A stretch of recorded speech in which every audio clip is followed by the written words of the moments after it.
નમો ભગવતે વાસુદેવાય।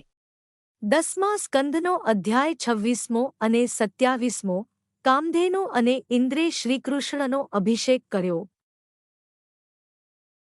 હે રાજન, ગોવર્ધન ઉપાડ્યો વગેરે શ્રીકૃષ્ણના ચરિત્રોનું નંદે વર્ણન કર્યું।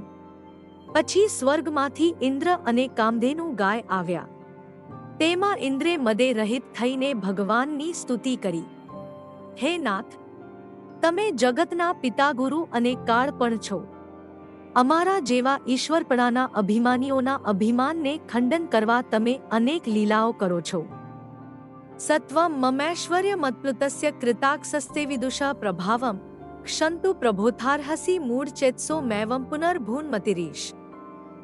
મેસ્તી, હે પ્રભો, ઐશ્વર્યના મદમાં ગરકાવ થઈને તમારો પ્રભાવ જાણ્યા વિના મેં મૂઢબુદ્ધિએ તમારો અપરાધ કર્યો છે, તેને તમે ક્ષમા કરજો।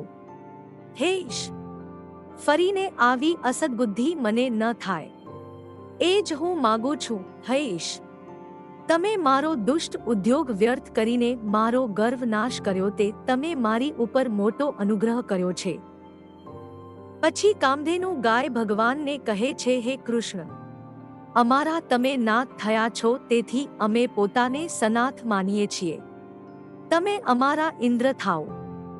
ગાય, વિપ્ર અને સાધુના કલ્યાણ માટે આપનો ઇન્દ્ર પદે અભિષેક કરીએ છીએ। આ સાંભળીને ઇન્દ્રે કહ્યું, હું દેવોનો ઇન્દ્ર છું, તમે ગાયોના ઇન્દ્ર છો, માટે તમને સૌ ગોવિંદ કહેશે।